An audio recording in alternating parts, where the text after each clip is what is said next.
안녕하세요. 99년생입니다. 아이폰 SE2의 출시가 얼마 남지 않은 지금 2016년에 출시된 아이폰 SE를 리뷰해 보려고 합니다.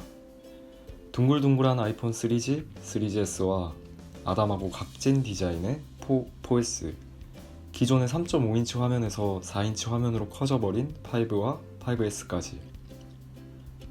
아이폰 6가 발표되고 났을 때 기존 아이폰 사용자들은 애플만의 디자인 감성이 사라졌다, 안드로이드 폰들과 별반 다를 게 없는 디자인이다 등 새로 출시된 아이폰에 많은 실망과 비판을 표현했습니다. 그러던 중 아이폰 6S의 출시 이후 몇 달 뒤 아이폰 5S의 성능 개선작이라고 하며 재고 부품 소진용 아이폰 SE가 등장했습니다.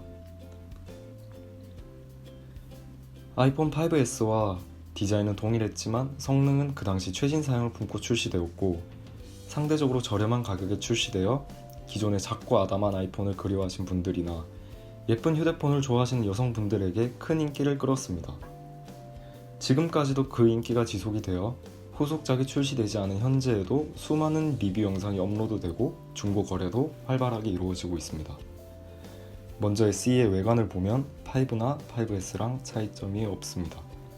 뒷판에 적힌 SE라는 모델명을 제외하면 동일합니다. 1세대 터치 아이디가 달려있어 지문인식 잠금이 가능하고, 홈버튼은 아이폰 7 이후 모델에 장착된 터치식 홈버튼이 아닌 물리적 홈버튼이 달려있습니다.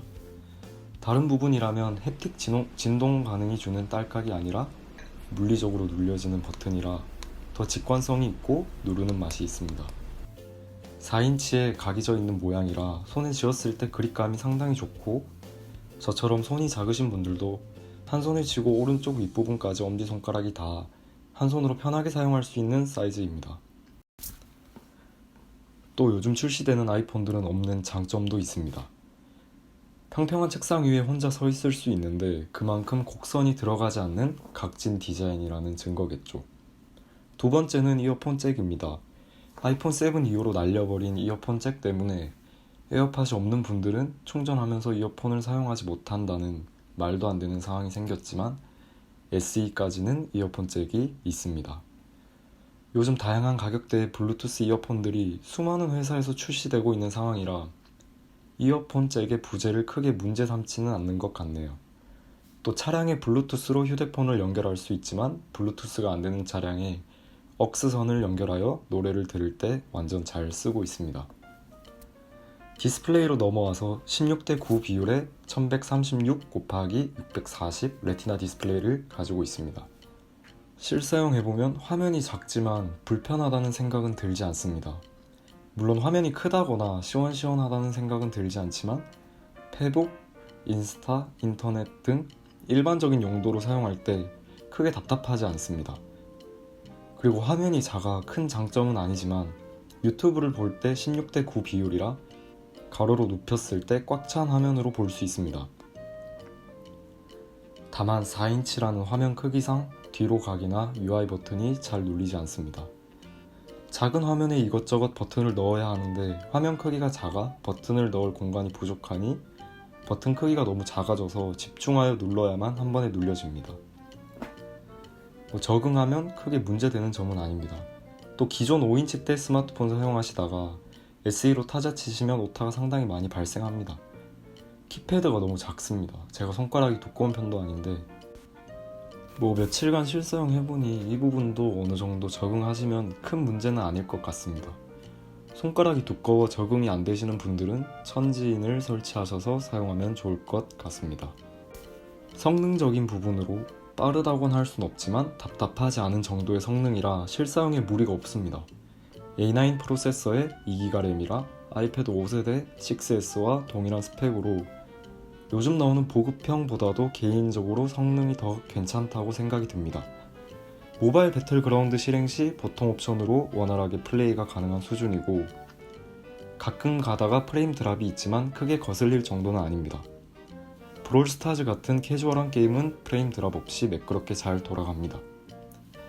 게임할 때 화면이 작아 별로일 거라고 생각하실 수도 있는데, 저는 오히려 눈에 잘 들어오고 오밀조밀 모여있는 버튼들 덕에 집중이 더 잘 되었습니다. 사파리나 인스타, 페이스북, 을 실행시켜 봤을 때 느리다는 생각은 안 듭니다.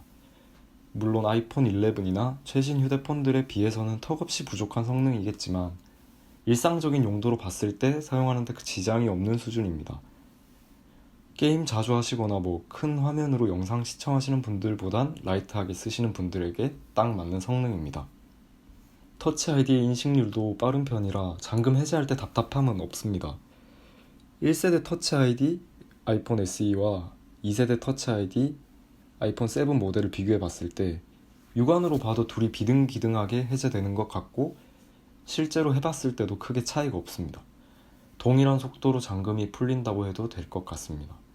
최근 페이스 아이디로 바뀌는 추세고 손에 물이 묻거나 땀이 났을 때 잘 풀리지 않는 터치 아이디와는 다르게 바라만 보고 있어도 풀린다는 장점이 있지만 그래도 지문인식 잠금을 좋아하시는 분들도 계시니 다음 아이폰 SE2에서는 두 개 다 탑재하고 나왔으면 좋겠습니다. iOS 13을 포함한 최신 펌웨어 지원을 받고 있고 최근 발표된 기사에 따르면 아이폰 6s와 아이폰 SE, 아이패드 5세대 이상 그리고 아이팟 터치 7세대까지 A9 프로세서 이상을 탑재한 제품은 iOS 14 버전을 지원한다고 나왔습니다. 5년 가까이 되어가는 제품에 또 한 번 생명 연장을 시켜주네요. 그만큼 잘 만든 모델이라 그런 것 같습니다. iOS 13에서 지원되는 라이트 모드랑 다크 모드도 지원이 되고 펌웨어 업그레이드하고 추가된 새로운 기능들은 아이폰 SE에서도 다 정상적으로 지원이 됩니다. 카메라로 넘어와서 싱글 카메라라 광각이나 망원 같은 기능은 지원이 안 되지만 1200만 화소의 4K 동영상까지 지원합니다. 제가 카메라는 잘 몰라서 상대적으로 판단은 못하지만 아이폰 7이나 프로 3랑 비교해 봤을 때 크게 뒤떨어지지 않는 결과물을 보여줍니다. 일상적인 촬영 용도로 사용하시면 적당한 사진은 뽑아줄 것 같습니다. 아이패드랑 연동성이 제일 좋은 아이폰이라 생각되는 게 같이 들고 다니기에 딱 알맞은 크기인 것 같습니다. 프로3와 동일한 각진 디자인이라 둘이 같이 놓고 보면 굉장히 잘 어울립니다. 또 애플 기기끼리 연동이 잘 되어 문자나 전화, 양쪽 기기 간의 호환성을 놓고 봤을 때 찰떡궁합입니다.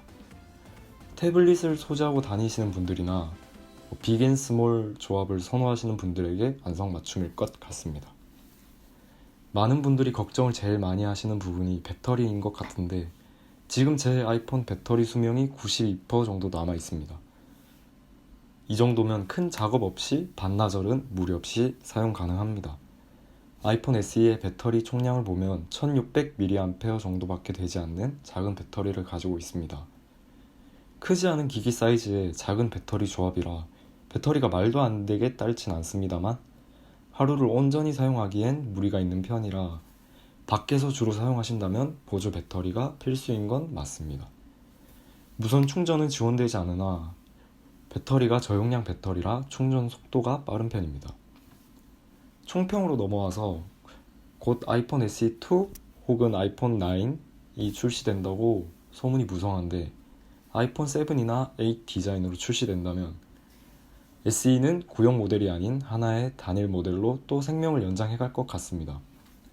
작은 화면에 철진한 스펙이지만 아직 느리지 않은 성능과 최고의 장점, 디자인 그 하나만으로 충분한 메리트가 있는 모델인 것 같습니다. 네이버에 검색해보면 언락된 아이폰이 40만원에서 50만원, 락이 걸린 새 상품이 16만원 정도 하고 있습니다. 중고로 10만원대 초중반에 상태 좋은 모델 구입할 수 있으니 관심이 있으신 분들은 알아보시고 좋은 제품 구매하시면 될 것 같습니다. 시청해주셔서 감사합니다. 좋아요와 구독 버튼 한번 눌러주시면 더할 나위 없이 감사하겠습니다. 99년생이었습니다.